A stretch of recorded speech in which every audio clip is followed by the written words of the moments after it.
Reciban un cordial y fraternal saludo. Sean como siempre bienvenidos a su curso de autoliberación espiritual. En esta ocasión vamos a conversar brevemente no solo del qué vivían los apóstoles, sino cómo vivían los apóstoles.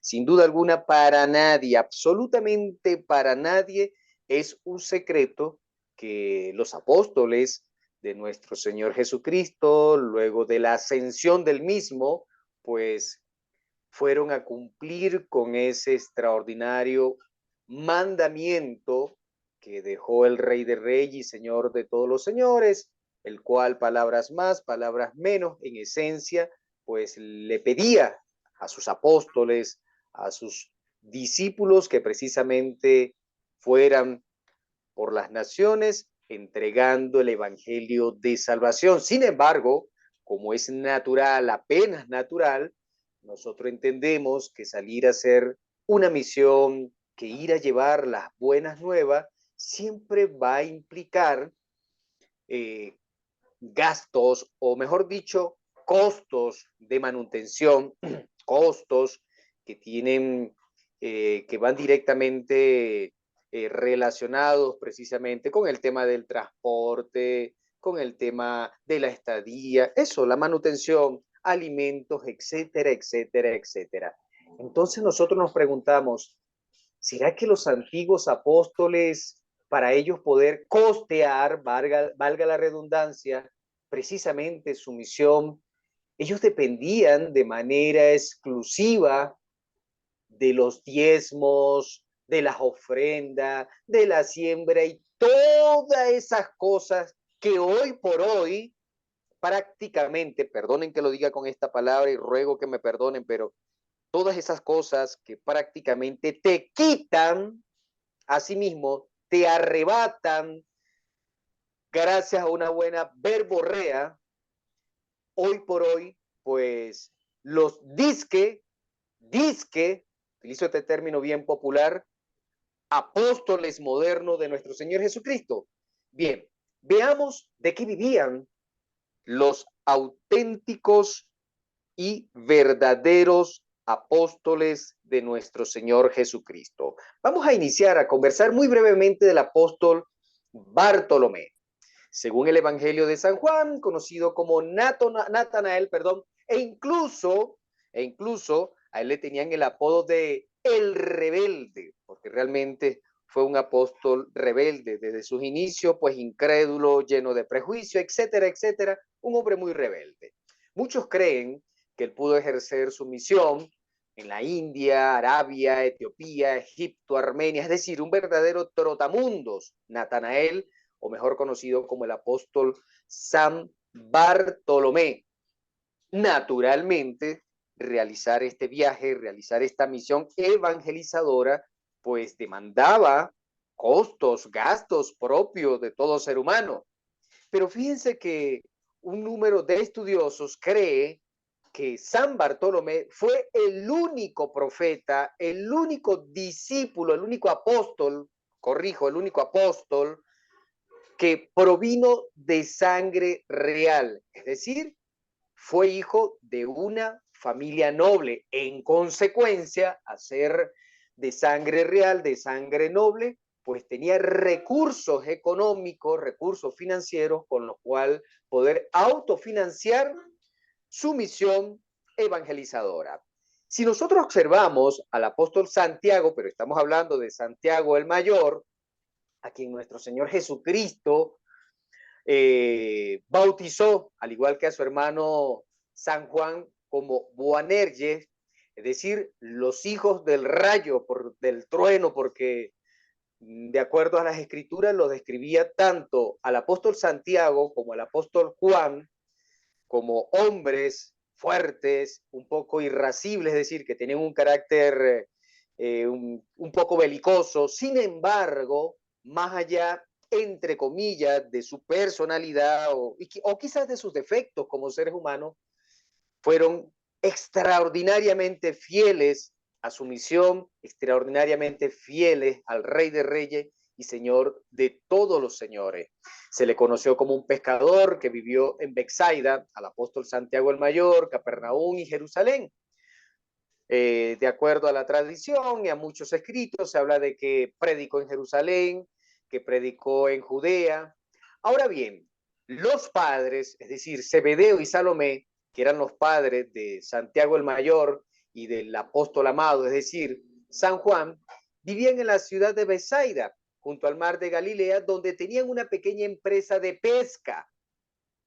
Tenían una pequeña empresa de pesca, tenían obreros a su servicio y su situación económica era bastante buena, era bastante holgada y podían ausentarse gracias a esa holgura, a esa estabilidad, a esa bonanza económica de sus padres, podrían ausentarse del trabajo por varias semanas y en ese sentido poderse dedicar a la gran misión de entregar las buenas nuevas, el mensaje de nuestro Señor Jesucristo.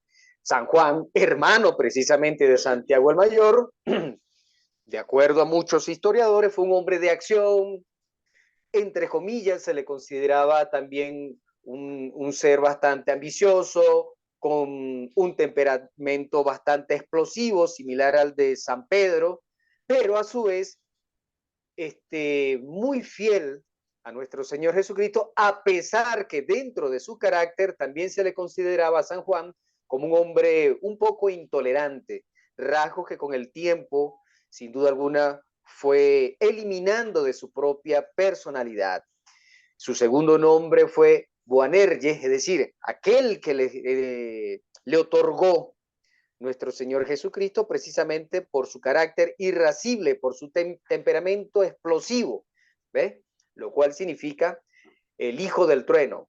Boanerges o Boanerges significa hijo del trueno. Repito por tercera, cuarta vez, esto haciendo alusión al carácter fuerte tanto de San Juan como del apóstol Santiago el Mayor. Él y su hermano, como ya comenzábamos hace unos instantes, vinieron de una familia, de una mejor posición económica en comparación con el resto o con la mayoría de los apóstoles.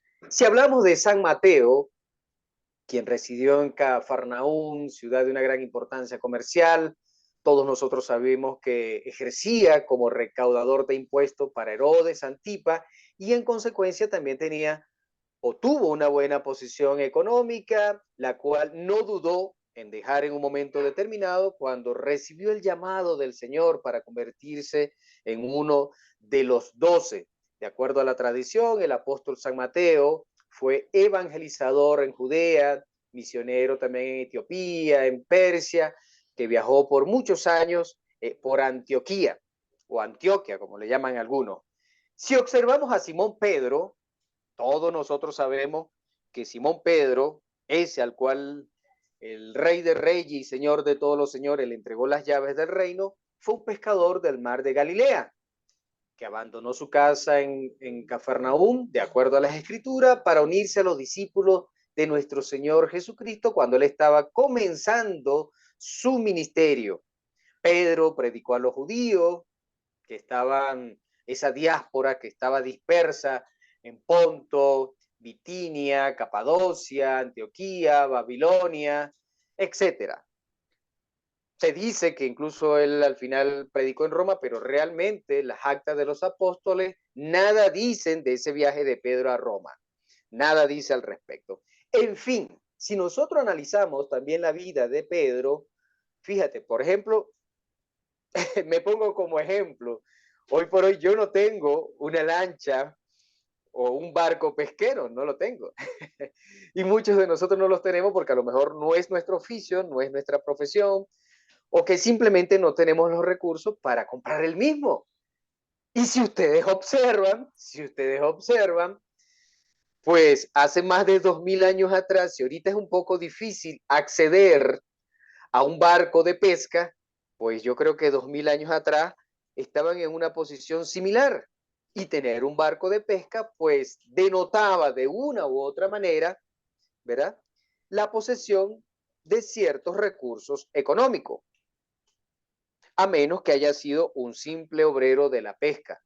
Y sin embargo, pues tenía su oficio, tenía su profesión y que luego nuestro Señor Jesucristo, como todos sabemos, fue llamado a que se convirtiera en pescador de hombres. En ese mismo orden de ideas, su hermano mayor o el hermano mayor de Pedro, es decir, el apóstol Andrés, hijo de Jonás, también vivía en Bethsaida, Capernaum y era pescador. Antes de recibir y aceptar el llamado de nuestro Señor Jesucristo, entre otras cosas, pues tuvo el honor de haber sido el primer discípulo junto a Juan, a quienes llamó el león de la tribu de Judá, el rey de reyes y señor de todos los señores, para que se uniera a su misión. Se dice que vivió 3 años junto a nuestro Señor Jesucristo, que luego recibió junto con la Virgen María y los demás apóstoles al Sacratísimo Espíritu Santo en forma de poderosas leguas de fuego, y que bueno, y a partir de ese momento se dedicó simplemente a entregar las vidas, en este caso, ese evangelio de vida, ¿verdad? A través de la bendición de nuestro Señor Jesucristo, en pocas palabras, el Evangelio con muchísima fuerza, con muchísima valentía y que incluso fue protagonista también de muchísimos milagros. Si nosotros observamos también la vida del apóstol Tomás, también se dice que era un pescador de oficio, ¿verdad? Pero que además de ello era un hombre muy culto. Según la tradición, le tocó evangelizar en Siria, Babilonia, es decir, en la antigua Mesopotamia, en la India, viajando por muchísimos sitios, por muchos lugares de la India, y que incluso llegó a evangelizar en China.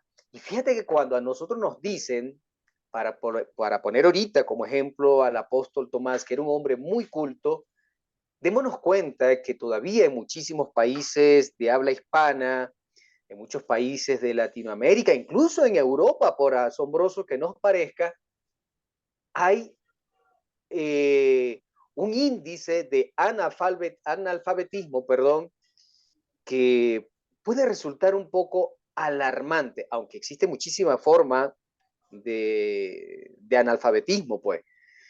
A veces nosotros podemos saber leer y escribir, pero en el fondo somos analfabetas en muchísimos aspectos de lo que es el conocimiento, de lo que es la cultura general. Sin embargo, si hoy por hoy, simplemente haciendo un análisis muy rápido y somero, si hoy por hoy existe analfabetismo en nuestra América Latina, ¿verdad? E incluso en Europa, imagínense ustedes hace 2000 años atrás tener un buen nivel cultural. Sin duda alguna, esto implica que detrás de ello tenía que haber cierto poder adquisitivo, cierta libertad financiera, precisamente para poder acceder a la cultura que era muy reservada para los más privilegiados de aquella época.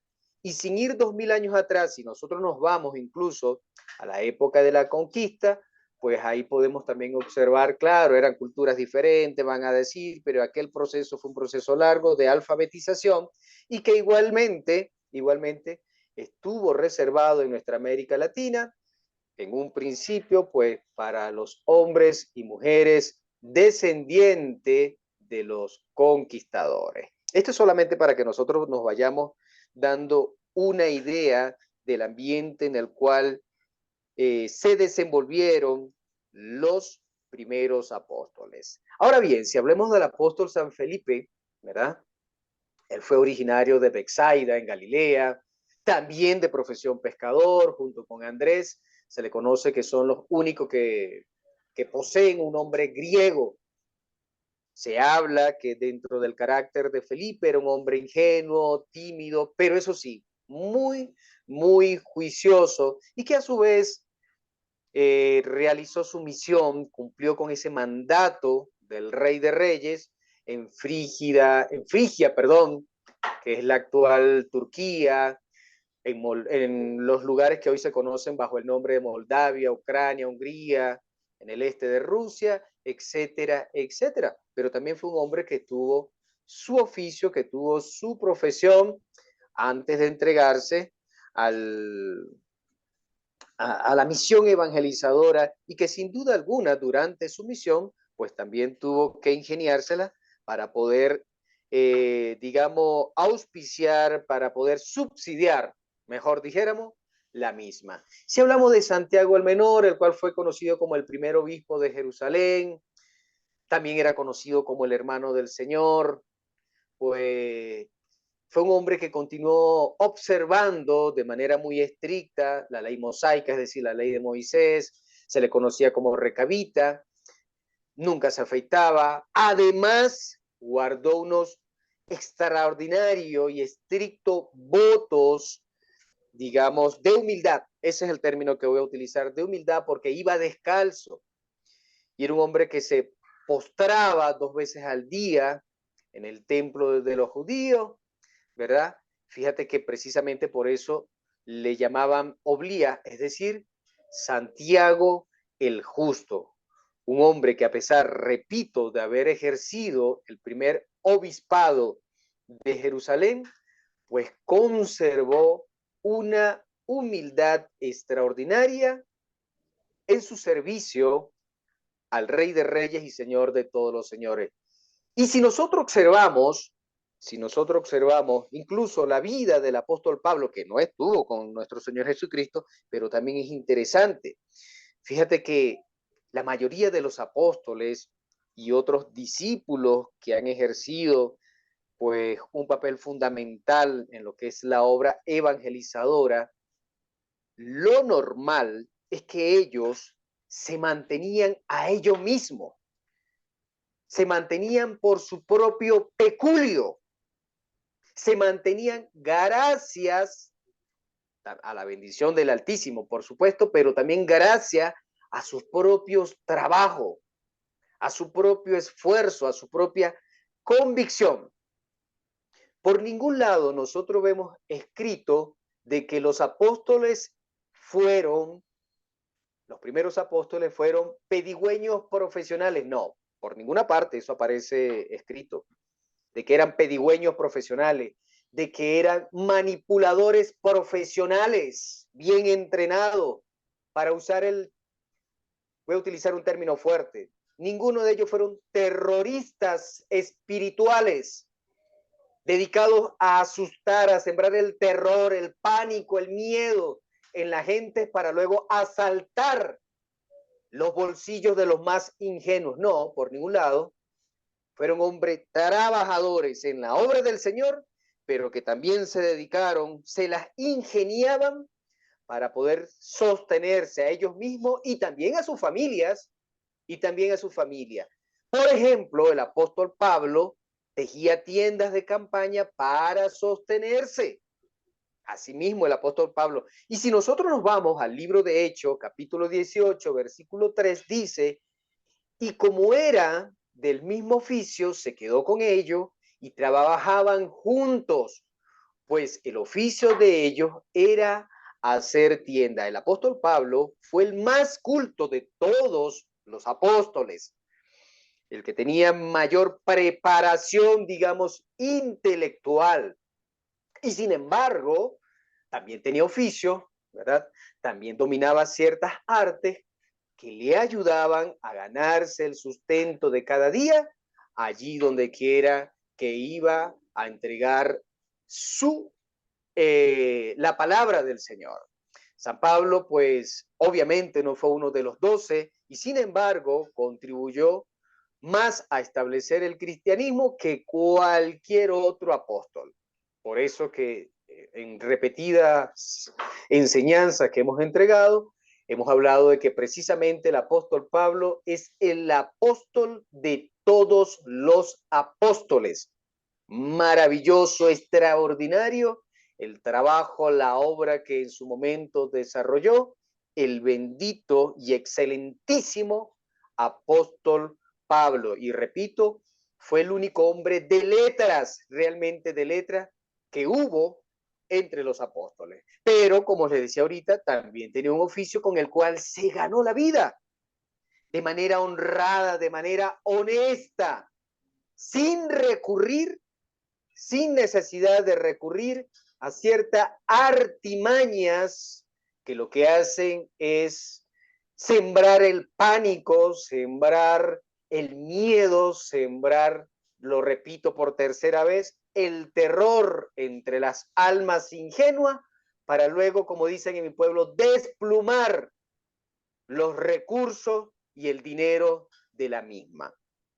Entonces, fíjate, démonos cuenta de que los verdaderos apóstoles, entre otras cosas, han sido verdaderos hombres trabajadores primero para nuestro Señor Jesucristo y que luego se la ingeniaron para poder sostenerse a sí mismos. Que recibían, donativos, que recibían ayuda, por supuesto. Por supuesto. Y de hecho eso nosotros lo vemos en las Sagradas Escrituras, cuando incluso andaban con nuestro Señor Jesucristo, eran invitados a la casa de hombres, incluso de mujeres que tenían una buena posición económica, una holgada situación financiera, que les permitían precisamente poder subsidiar la obra de nuestro Señor Jesucristo y en consecuencia la de los apóstoles. Eso no lo vamos a negar, eso no lo vamos, en este caso no lo vamos a discutir, pero que también es importante que nosotros sepamos que los apóstoles, la inmensa mayoría de ellos tenían oficios, tenían profesiones, tenían formas de poderse ganar la vida por sí mismo y no andaban dando lástima, ni en este caso, como lo decía hace rato, utilizando, haciendo malabares, acrobacia con las mismas escrituras para manipular y explotar a las almas ingenuas e inocentes. Como también es ingenuo e inocente pensar que nuestro Señor Jesucristo simplemente él vivía de la caridad de los demás o que fue un hombre que, no sé, se inventan tantas leyendas que vivía en la extrema pobreza para dar ejemplo de renunciación al resto de la humanidad. No pongo en duda en ningún instante la renunciación del Rey de Reyes y Señor de todos los señores. Jamás pondría en duda eso. Sin embargo, vale la pena que nosotros recordemos que solo cuando nació Jesús de Nazaret, solo cuando nació, recibió la visita de tres reyes. Todos nosotros conocemos la historia, tres reyes magos, y que le llevaron ofrenda. Pero también es muy ingenuo, demasiado inocente pensar que estos reyes, después de que se aguantaron algunos meses de sol, de un viaje quizás un poco accidentado, de muchísimas vicisitudes, llegaron, consiguieron al Señor, toma, aquí te doy un poquitico de oro, un poquitico de incienso, bueno, y las ofrendas que le llevaron al Señor y ya, y si te he visto no me recuerdo, no me acuerdo de ti. Eso es como que demasiado ingenuo. Que los padrinos de nuestro Señor Jesucristo llegaron a rendirle culto siendo reyes y que luego se hayan olvidado de nuestro Señor Jesucristo. Nosotros sabemos que el Rey de Reyes se desaparece por un buen tiempo, ¿verdad? Por muchos años y vuelve a la escena pública cuando ya tenía, de acuerdo a los relatos bíblicos, a los 33. ¿Y de qué vivió nuestro Señor Jesucristo? ¿De qué subsistió? Que el papá fue un carpintero, excelente. Excelente, maravilloso. Había una forma de ganarse la vida, pero lo repito por tercera, cuarta vez, es extremadamente ingenuo, es extremadamente inocente de nuestra parte pensar que a él le rindió culto tres reyes y que luego esos reyes, que fueron sus padrinos, lo abandonaran el resto de su vida. Es demasiado ingenuo, absurdo, creer que como es el Hijo de Dios, ¿verdad? Cuando él nació y apenas abrió los ojos, ya sabía leer y escribir en aquella época de tanto analfabetismo y que la lectura y la escritura, pues obviamente era un privilegio para los más aventajados económicamente. Pero yo lo he escuchado a personas que se desgarran la ropa y son capaces hasta de volarte la cabeza, perdonen la expresión, si le dices algo al contrario, porque ellos te dicen que no, que como era es el hijo de Dios, él nació y ya sabía leer y escribir. Él ya se las sabía todas, solo por ser el hijo de Dios y por ser un ungido. ¿Ves? pero jamás estas personas fanáticas espirituales, ciegos espirituales, jamás se han colocado o le han dedicado un ratito para analizar todo este contexto. Sin duda alguna, nuestro Señor Jesucristo fue financiado, fue en este caso subsidiado no solamente por su papá, por José, sino también por reyes, por gentes que le amaban, ¿verdad? Y que estaban esperando la llegada del Mesías y en este caso, del verdadero vocero del Padre Celestial, que estaban esperando la llegada del verdadero vicario del Padre Eterno. Entonces, obviamente, siempre ha habido financiamiento de buena voluntad, pero nunca obligó a nadie a que se convirtiera realmente en su discípulo, sino que todo lo contrario, como Rey de Reyes y Señor de todos los señores, fue el más exaltado ejemplo de respeto hacia el libre albedrío de cada ser humano. Entonces, mis apreciadas amigas, mis apreciados amigos, ya queda en la conciencia de cada cual, ya queda precisamente dentro de cada uno el poder ver, el poder observar la acción de los antiguos apóstoles, incluso llevarla, traerla a colación y compararla con la acción de muchos pseudo líderes espirituales que en vez de vivir una vida de renunciación, en vez de trabajar, ¿verdad? Y buscársela por sí mismo, que reciben donativos, bendito sea Dios, pero que normalmente muchos de esos falsos apóstoles, de esos falsos profetas, de esos disfraces de discípulos de nuestro Señor Jesucristo, en vez de conseguir en el Evangelio una forma de tener una nueva vida, más bien consiguen y conciben el Evangelio como una forma de vida. En vez de que sea, me explico de otra manera, de que el Evangelio y la misión evangelizadora sea un estilo de vida, lo han convertido en una forma de ganarse la vida.